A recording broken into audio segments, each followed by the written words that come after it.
because I've done these segments in my treatment room, I'm often asked, who's that? Or what's that?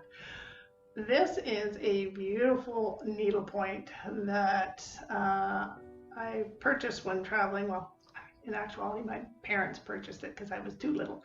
From the time I was quite small. My mother had quite the wanderlust and really had the itch to travel. So we had the good fortune. It didn't seem like that all the time to us being younger and some of the places we went, but once we were there, we always had a great time. We went off to, back then, which weren't really typical travel destinations. So this particular wall hanging, and I'm going to roll this around, and that one. So these two were from Guatemala, and this one is basically a symbol of a healer or a shamanic practitioner, or back then I didn't know what, I don't even think I'd ever heard that term. I heard witch doctor when I was really young, so I knew those as witch doctors, and then a little bit later they became medicine men, and then as I entered adulthood and got introduced to the work that I do now, the term was shaman, and I am a shamanic practitioner. So I practice the core elements of shamanism that are common in basically all of the different shamanic cultures. Each shamanic culture has its elements and practices that are absolutely unique to them because of where they live. They might have different animals and plants, and they might have different helping spirits based on where they are and in the world. And so I have been trained in core shamanism, which basically a wonderful gentleman who sadly just passed away a couple of years ago was an anthropologist, and he studied shamanic cultures around the world, and noticed during his studies that shamanic cultures all shared these certain elements that every one of those shamanic cultures practiced within their shamanic rituals and ceremonies.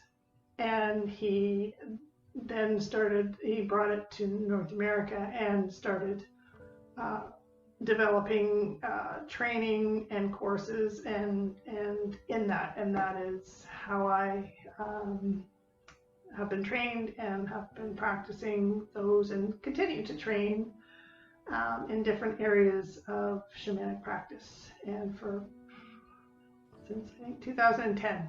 And but I kind of realized once I was in it that looking back at all of these things and all these experiences I had as a young child, going to places like South America, Peru, Bolivia, Ecuador, going to Machu Picchu, and various things like this, as well as all of the little things that I picked up even as a child, and souvenirs that I purchased when we were traveling that called out to me during those. Kind of looking back now makes it kind of understood that I'm doing what I'm supposed to do. I was set on this path and I was attracted to it when I was too young to even know that. Otherwise I would have probably not have held on to these things for decades, many decades. And so yeah, that's the shaman. And that one there is the Quetzal bird from Guatemala. And this is, bring him up.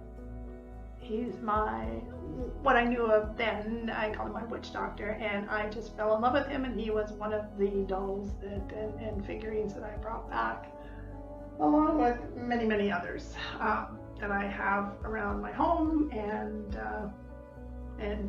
here at my treatment room. So yeah, so those are a couple of things, and things like this I don't know if you can see her, this lovely painting, my mother,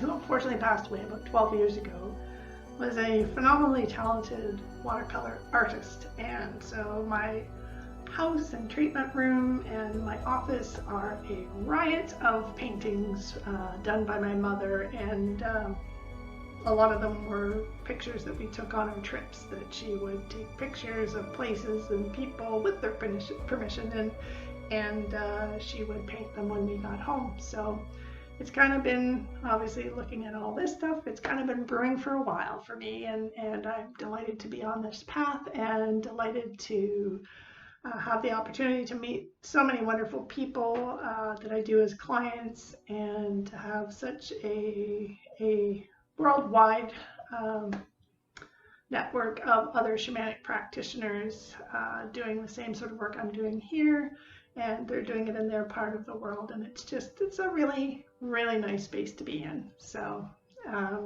if you would like to become part of it, I welcome you